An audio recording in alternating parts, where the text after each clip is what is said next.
Hello everyone, welcome back to Disha classes. उम्मीद करती हूँ मेरी मार्केटिंग की वीडियोस और कंटेंट आपको पसंद आ रहा होगा। ये वीडियोस आपको किसी ना किसी एग्ज़ाम की प्रिपरेशन में या आपके बिजनेस को ग्रो करने में ज़रूर हेल्पफुल होंगी। स्टार्ट करते हैं आज का टॉपिक। आज हम डिस्कस करेंगे फिलिप कोटलर की बुक का चैप्टर नंबर 20 पार्ट 28। इस चैप्टर के भी 27 पार्ट्स हम ऑलरेडी डिस्कस कर चुके हैं। आप मेरी मार्केटिंग की प्लेलिस्ट में जाके उन्हें देख सकते हैं। प्लेलिस्ट का लिंक मैं आपको वीडियो के एंड में प्रोवाइड करवा दूंगी। और अगर आपको मेरी वीडियोस और कंटेंट अच्छा लगे तो प्लीज़ वीडियोस को ज़्यादा से ज़्यादा शेयर करें, क्योंकि पूरे यूट्यूब प्लेटफॉर्म पे आज तक कोई भी ऐसा चैनल नहीं है जो फिलिप कोटलर की बुक से मार्केटिंग सब्जेक्ट को कवर करवाए। और ऐसे लाइन टू लाइन कवर करवाना तो बहुत दूर की बात है। इसलिए अगर कंटेंट अच्छा लगे तो प्लीज़ वीडियोस को ज़्यादा से ज़्यादा शेयर करें। अगर चैनल को सब्सक्राइब नहीं करा तो चैनल को भी सब्सक्राइब कर लें। स्टार्ट करते हैं आज का टॉपिक। चैप्टर नंबर 20 है मैनेजिंग पर्सनल कम्युनिकेशंस। अगर हम पर्सनल कम्युनिकेशन मेथड्स की बात करें तो फिलिप कोटलर की बुक में 2 मेथड्स दिए हुए हैं। इन दोनों ही मेथड्स को हम डिटेल में डिस्कस कर रहे हैं चैप्टर नंबर 20 में। फर्स्ट मेथड हम डिटेल में डिस्कस कर चुके हैं। हमने स्टार्ट कर रखा है सेकंड मेथड, जो है पर्सनल सेलिंग। एक बार देख लेते हैं लास्ट वीडियो में हमने क्या टॉपिक डिस्कस किया है। लास्ट वीडियो में हमने डिस्कस किया है motivating the sales representatives. Companies अपने सेल्स रिप्रेजेंटेटिव्स को कैसे मोटिवेट करती है। जो अलग अलग मेथड्स हैं इनको हमने लास्ट वीडियो में डिस्कस कर लिया। आज हम डिस्कस करेंगे सेल्स कोटास को, कि सेल्स कोटास के थ्रू कंपनीज कैसे अपनी सेल्स रिप्रेजेंटेटिव्स को मोटिवेट करती है। क्या इनके एडवांटेजेस हैं, क्या इनके डिसएडवांटेजेस हैं।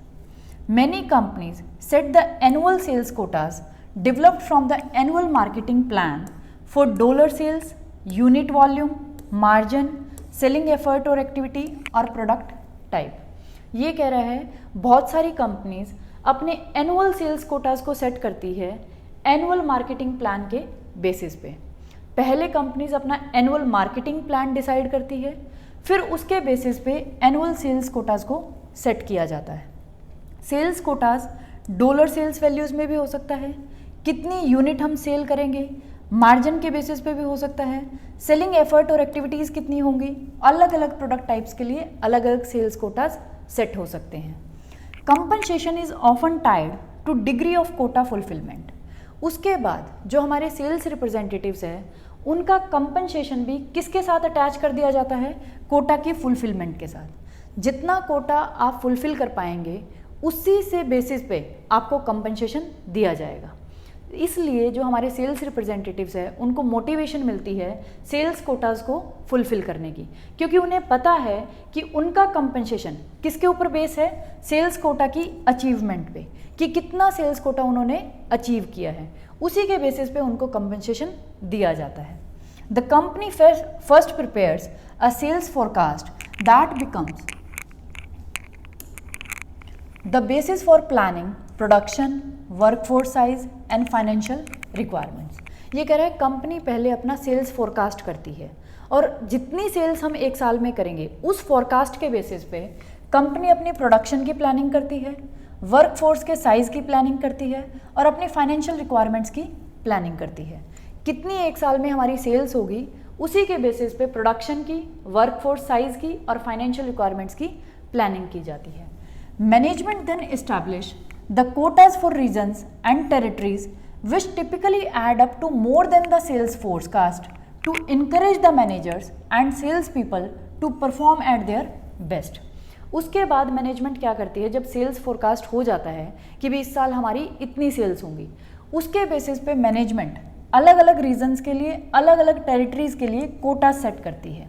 और जो वो कोटा सेट किए जाते हैं वो सेल्स फोरकास्ट में कुछ एड अप करके ही किए जाते हैं।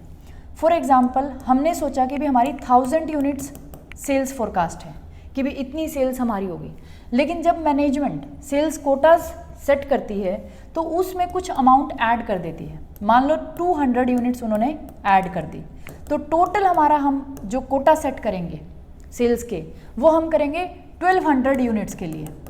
ये किस लिए किया जाता है, क्योंकि इससे कंपनी को बेनिफिट है। जब हम 1200 यूनिट्स का कोटा सेट करेंगे तो इसकी वजह से हमारे सेल्स मैनेजर और सेल्स पीपल अपने बेस्ट एफर्ट्स लगा के इसको अचीव करने की ट्राई करेंगे। तो ये अच्छी बात है। कंपनी ने सेल्स फोरकास्ट करे कि भी 1000 यूनिट्स होंगी, लेकिन अगर 1200 यूनिट्स सेल हो जाती हैं तो ये कंपनी के लिए अच्छी बात है। दूसरा, अगर वो फेल हो जाते हैं इस कोटा को अचीव करने में, even if they fail to make their quotas, the company nevertheless may reach its sales forecast. ये कह रहा है और अगर बाय चांस वो इस कोटा को फुलफिल नहीं कर पाते, अचीव नहीं कर पाते, तो भी कंपनी अपनी सेल्स फोरकास्ट पे तो पहुंच ही जाएगी। तो दो बेनिफिट्स हैं जब हम सेल्स के कोटाज को सेल्स फोरकास्ट से ज़्यादा सेट करते हैं। तो एक तो हमारे जो सेल्स रिप्रेजेंटेटिव्स हैं या मैनेजर्स हैं वो अपने बेस्ट एफर्ट्स लगा के उस सेल्स कोटाज को अचीव करने की कोशिश करेंगे, और बाय चांस अगर वो उसको अचीव नहीं कर पाते तो कंपनी अपने सेल्स फोरकास्ट को तो अचीव कर ही लेती है।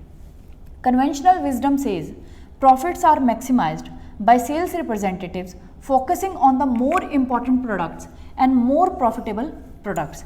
ये कह रहा है अगर हम पहले वाले मार्केटर्स की बात करें या बुद्धिमान लोगों की बात करें तो वो क्या कहते थे, किसी भी कंपनी के प्रॉफिट्स कब मैक्सिमाइज्ड हो सकते हैं, जब उनके sales representatives more important products और मोर प्रॉफिटेबल प्रोडक्ट्स पे फोकस करें। हमारा कहने का मतलब है कि जो हम सेल्स कोटा सेट कर रहे हैं वो हमें मोर इम्पॉर्टेंट और मोर प्रॉफिटेबल प्रोडक्ट्स के लिए सेट करने चाहिए, ताकि हमारे सेल्स रिप्रेजेंटेटिव्स उन्हीं इम्पॉर्टेंट प्रोडक्ट्स पे फोकस करें। Representatives are unlikely to achieve their quotas for established products when the company is launching several new products at the same time.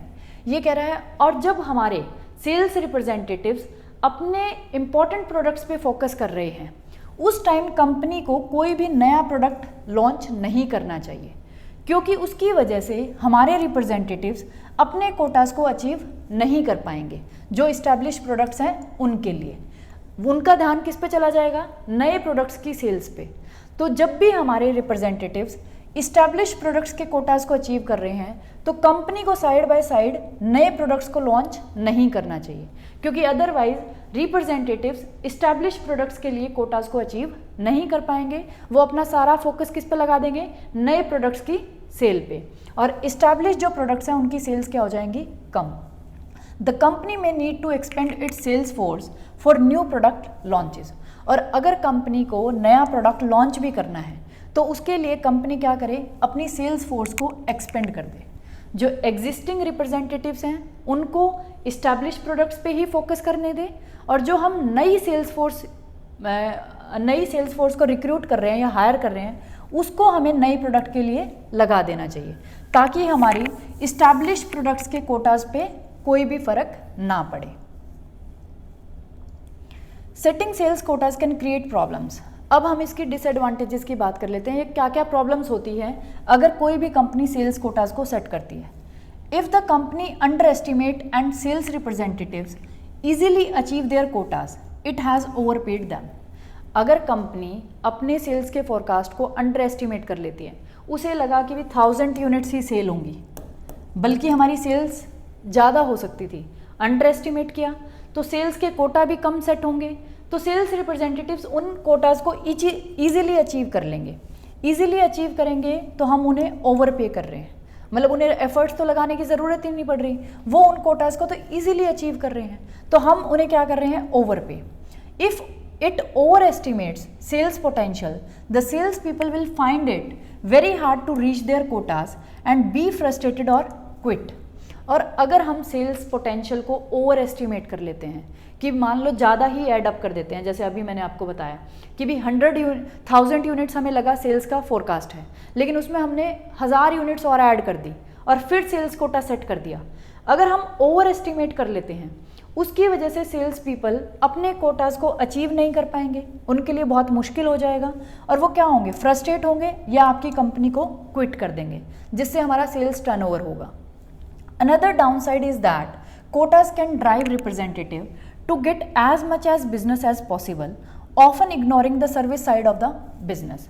और दूसरी नेगेटिव इफेक्ट क्या है इसका, अगर हम कोटा सेट करते हैं तो हमारे सेल्स रिप्रेजेंटेटिव्स का सारा ध्यान चला जाता है सेल्स को करने में कि भी सेल्स बढ़ानी है, बिजनेस करना है।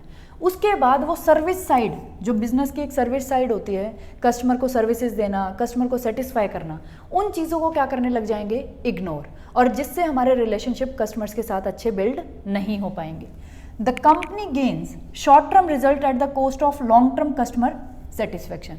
कंपनी को इसकी वजह से शॉर्ट टर्म रिजल्ट्स तो मिल जाएंगे, क्योंकि सेल्स रिप्रेजेंटेटिव फोकस कर रहे हैं सिर्फ सेल्स पे, कस्टमर की सेटिस्फेक्शन पे, कस्टमर की सर्विसेज पे ध्यान नहीं दे रहे। उसकी वजह से, शॉर्ट टर्म रिजल्ट्स की वजह से हम कस्टमर की जो लॉन्ग टर्म कस्टमर सेटिस्फेक्शन है उसको क्या कर देंगे, खो देंगे। For these reasons some companies are dropping the quotas. इस रीजन्स की वजह से कुछ कंपनीज तो कोटाज को ड्रॉप कर रही हैं। वो अपने सेल्स रिप्रेजेंटेटिव्स के लिए कोई भी कोटा सेट नहीं करती। वो उन्हें बोलती है कि भी आप अपने अकॉर्डिंग सेल्स करो, जितना आपको लगता है कि भी आप कर सकते हैं। Even hard driving Oracle has change it approach to sales compensation. और एक कंपनी का एग्जांपल दे रखा है जो हार्ड ड्राइविंग सेल्स करती थी, मतलब बहुत बड़े बड़े सेल्स कोटा सेट करती थी, उन्होंने भी अपनी अप्रोच को चेंज कर दिया। उन्होंने भी सेल्स को कंपनसेशन बेसिस पे कर दिया कि भी जितनी आप सेल्स करोगे उसी बेस पे आपका कंपनसेशन होगा। तो इसीलिए ये नेगेटिव साइड है सेल्स कोटाज को सेट करने की, कि एम्प्लॉयज़ उससे फ्रस्ट्रेट हो जाते हैं, क्विट कर जाते हैं। अगर वो हमने कम सेट कर रखे हैं तो वो उन्हें ईजिली अचीव कर लेते हैं, हमें कंपनी को लॉस है कि भी हम उन्हें ओवर पे कर रहे हैं, बिना ही एफर्ट्स के हम उसे पे कर रहे हैं। तो इनकी वजह से कंपनीज ने कोटाज को सेट करना ड्रॉप कर दिया है। ये हमारी थी नेगेटिव साइड, और आपने देख लिया कि कंपनीज कैसे कोटाज को सेट करती है और उनके क्या क्या नेगेटिव इफेक्ट्स हैं। अगर आपको कोई भी डाउट हो आज के टॉपिक से रिलेटेड तो आप मुझे कमेंट बॉक्स में कमेंट कर सकते हैं। Thank you for watching Disha classes.